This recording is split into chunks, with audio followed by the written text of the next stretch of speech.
Vaïséou, Mehar Hashem.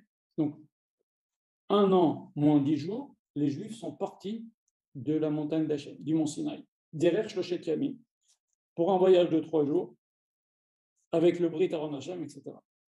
Et Chachamim nous disent, il y a marqué, alors après il y a le fameux passage où il y a des noms inversés, je ne sais pas si vous avez déjà vu, dans le Chumash, il y a 2 noms inversés, avec des versets qui sont là maintenant, on va lire maintenant si vous voulez. Il y a 2 noms inversés, je vous les montre, comme ça vous arrivez à le voir peut-être. Oui, un nom inversé ici, et un nom inversé ici. Et dans Sefer Torah aussi, il y a un nom inversé ici, un nom inversé ici. Ok? Chachamim nous dit qu'il y a une opinion dans la Gemara qui dit qu'il n'y a pas 5 livres dans la Torah, il y en a 7. Parce qu'il y a Bereshit, Shemot, Vaïkra, Devarim, ça fait 4, et le Sefer de Bamidbar, il y en a 3. Il y a avant ces 3 versets-là, avant ces 2 versets-là, il y a ces 2 versets-là qui sont entourés avec des noms, c'est un livre en soi, et la fin du Sefer Bamidbar. Il y a 7 livres. Bon, on tient qu'il y a 5 livres, mais c'est pour nous dire. Rachid nous dit, c'est quoi ces noms inversés? C'est pour t'apprendre que ce passage-là, je vais vous lire ce que dit Rachid, ce passage-là n'est pas à sa place. Alors pourquoi on l'a mis là dans Sefer Torah? Pour faire une séparation entre 2 punitions. Alors le Siftei Chachamim nous dit, quelles 2 punitions? Eh bien, après, on comprend, ça veut dire deux gaffes, 2 bêtises qu'ont fait les Israël. Après, on comprend, il va y avoir toute l'histoire que des Juifs ont commencé à avoir là, envie de faire des relations interdites, de manger de la viande, etc. Ça, c'est après, mais avant, on ne voit rien. On voit juste que les Juifs sont partis du mont Sinaï. Et Siftei Chachamim, et Rabbi Ken en parle beaucoup, il dit Ketinok aboreach mi bet hasefer. Les Juifs, ils se sont dit allez, vite, vite, vite, vite, on s'en va du mont Sinaï, vite, vite, avant qu'Hachem nous rajoute encore des mitzvot. Comme un gosse qui fait l'école buissonnière, qui se sauve de l'école. Il dit ça suffit, on a eu trop de mitzvot. Et ça n'a pas plu à Hachem. Et pour pas qu'il y ait une gaffe suivie qui se sont sauvés comme ça, comme des gueules, vite, vite, vite, on s'en va avec une idée, ça suffit, on a versé de mitzvot comme ça. Et l'autre, l'histoire qui vient après, avec l'histoire qu'ils ont voulu des relations interdites, qui ont voulu de la viande, etc. Pour mettre une séparation, avec Hachem, il a pris un morceau de la Torah, il a mis là, avec des noms inversés pour nous dire c'est pas sa place. Alors maintenant, ce verset, il nous dit quelque chose d'extraordinaire. Il nous dit, Veille Benso Aaron, lorsque le Aaron à Kodesh se déplaçait, Vayomer Moshe, Moshe disait, Kuma Hashem, lève-toi Hashem, Vaïfuso Aybecha, et extermine tes ennemis, c'est les ennemis d'Israël, Vanusu Misonecha Mepanecha, et que tes ennemis, c'est-à-dire nos ennemis, se sauvent de devant toi. Le Aaron à Kodesh, il marchait devant les Juifs, toujours. Hein. Il y avait le Aaron avec les Luchot Abrit, qui étaient gardés par les Lévi'im, les Kohanim, etc., et qui était dans le Kodesh HaKodashim, et il y avait un autre Aaron dans lequel il y avait l'étape que Moshe Rabbeinu a cassé. Ce Aaron-là, il marchait devant et il aplanissait la route, il tuait toutes les bêtes sauvages, tous les serpents, etc.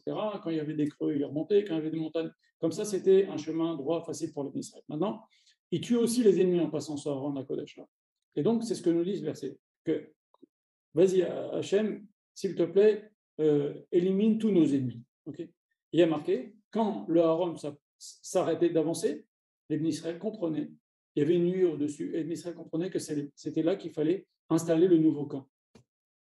Et Uvnucho, quand le Aaron se posait, il fallait maintenant installer le nouveau camp, Yomar, il disait Moshe, Shuva Hashem, Hashem, reste avec nous, installe-toi avec nous, Revivot Alpha Israël, parmi la multitude des Israël. Bon, ces 2 versets, ils sont connus, c'est ce qu'on dit quand on sort le Sefer Torah, etc. C'est des très jolis versets. Comment Moshe Rabbeinu, quand Hachem faisait un signe pour dire on lève le camp, ce que disait Moshe, et quand Hachem faisait un signe pour dire voilà le nouvel endroit, maintenant on va s'installer, Moshe aussi disait un autre verset. Vous savez que les Israël, pendant 40 ans, ils n'ont pas bougé. Hein. Ils n'ont pas que bougé. Il y a des fois, ils restaient un jour, des fois, ils restaient une semaine, des fois, ils restaient un mois. Dans un endroit, ils sont restés 19 ans. À Kadesh Barnea, ils sont restés 19 ans sans bouger dans le désert d'Israël. À Kadesh Barnea, vous comprenez? Donc, il y avait différentes étapes. Il y a eu 42 étapes. Une étape, elle a duré longtemps. Ce n'était pas tous les jours qu'ils bougeaient comme ça. Il faut installer le Mishkan, et c'est compliqué. Des fois, ils restaient. Mais, en tous les cas, voilà les versets que disait Moshe. Et on apprend de ce verset quelque chose d'extraordinaire. Et ça, le Rav en parle souvent en nom de Raviol de cette main. Regardez, il y a marqué Shuva Hashem Revivot Alfe Israël.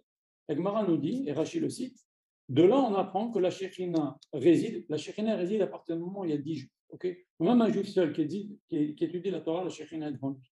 Okay, et là aussi au côté, même quand il y a 10 juifs, il y a la Shekhinah, mais il y a différents degrés de révélation d'Hachem, de présence d'Hachem. Et quand il y a 22 000 juifs, vous savez, et quand il y a même 600 000 juifs, on fait une bracha, 600 000 juifs ensemble. Maintenant, quand il y a 22 000 juifs, il y a une présence de la Shekhina particulière, plus que quand il y a 10 juifs ou quand il y a 100 juifs. C'est ce qu'on dit d'ailleurs. Berovam, Adarat Meler, plus il y a du monde, et plus c'est un kavod. Un roi qui est un roi avec une cour, avec une petite cour, ou un roi qui a le palais de Versailles avec 10 000 personnes dans la salle, c'est pas le même kavod. Et donc, plus il y a de sujets, plus il y a du kavod pour le roi. Et maintenant, on apprend ça, ce chiffre de 22 000, d'où on l'apprend? On l'apprend de ce verset marqué Shuva Hashem, Revivot al Israël. Revivot, c'est 10 000. À chaque fois quand la Torah rencontre 10 000, 10 000, 20 000, machin, c'est Revivot, c'est 10 000. Et comme c'est au pluriel, Revivot, c'est au moins 2 fois 10 000, ça fait 20 000. 20 000, ok. Alphé, c'est 2 fois Aleph. Alphé, c'est au pluriel, le minimum de 2, le pluriel, c'est 2. Ça fait donc 20 et 2, ça fait 22 000. Revivot al Israël.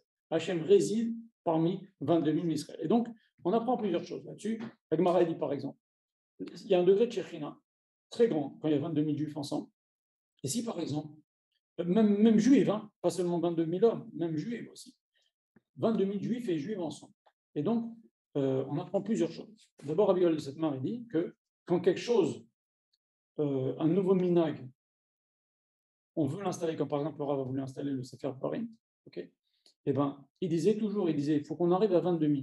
Une fois que quelque chose est installé auprès de 22 000 personnes, ça va s'installer dans tout Israël. Ça, c'est une chose. Et deuxième chose, on apprend qu'il suffit d'une personne de moins, on n'est pas à 22 000. Si on a 21 999, c'est pas la même chose. Et Fahami nous dit, comme quoi ça peut être important, quelqu'un qui a un chien méchant, par exemple, qui fait que quelqu'un se sauve. Il y a 22 000, il y a un chien méchant qui arrive, il y a quelqu'un qui se sauve, et on n'est plus 22 000. Ça peut faire partie de la Shekhina. Donc, ceci pour nous dire que 22 000, c'est 22 000 juifs qui font la même chose, qui sont ensemble, il y a un degré de Shekhina très important.